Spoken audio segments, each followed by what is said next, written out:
Hello guys, എല്ലാവർക്കും കവി special വ്ളോഗിലേക്ക് സ്വാഗതം. ഇന്നത്തെ ഞങ്ങളുടെ ബ്രേക്ക്ഫാസ്റ്റ് ഇലയടയാണ്. ഇലയട എന്നും പറയും, ഇലയപ്പം എന്നും പറയും. ഞങ്ങളുടെ ഇവിടെയൊക്കെ ഇലയപ്പം എന്നാണ് പറയാറുള്ളത്. നിങ്ങളുടെയൊക്കെ സ്ഥലങ്ങളിൽ എന്താ പറയുന്നതെന്ന് കമൻറ്റിലൂടെ പറയണേ. പിന്നെ കല്ലിലൊക്കെ വെച്ച് ഇലയട ഉണ്ടാക്കിയിട്ട് കല്ലേ വെച്ചിട്ട് മൊരിച്ചെടുക്കും. രണ്ട് സൈഡും മൊരിച്ചൊക്കെ എടുക്കുന്നതിന് ഓട്ടട എന്ന് പറയും. അതിന് വേറൊരു ടേസ്റ്റും പ്രത്യേക ഒരു മണവും ഒക്കെയാണ്.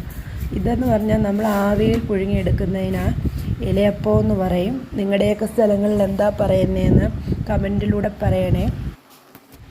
ഗോതമ്പ് പൊടിയാണ് ഇലയപ്പത്തിന് എടുത്തേക്കുന്നത്. നമുക്ക് അരിപ്പൊടി കൊണ്ടും ഒക്കെ ചെയ്യാം, അത് ഓരോരുത്തരുടെ ഇഷ്ടമാണ്. ഇലയപ്പം ശർക്കര വെച്ചൊക്കെ ഉണ്ടാക്കും, ശർക്കര ഏലക്കയൊക്കെ ഇട്ടുണ്ടാക്കും. നല്ല ടേസ്റ്റ്, അതിന് വേറൊരു പ്രത്യേക ടേസ്റ്റാണ്. ഞങ്ങളിന്ന് പഞ്ചസാര കൊണ്ടായിരുന്നു ഉണ്ടാക്കിയിരിക്കുന്നത്. അപ്പോൾ എല്ലാവർക്കും കണ്ടിഷ്ടമായെങ്കിൽ ലൈക്ക് ചെയ്യണം, ഷെയർ ചെയ്യണം, സബ്സ്ക്രൈബ് ചെയ്യാൻ മറക്കരുതേ.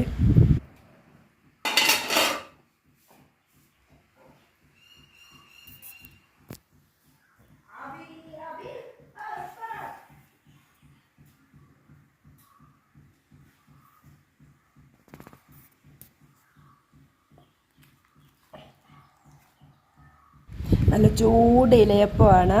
ഇഷ്ടമായാൽ ലൈക്ക് ചെയ്യണം, ഷെയർ ചെയ്യണം, സബ്സ്ക്രൈബ് ചെയ്യാൻ മറക്കരുത്.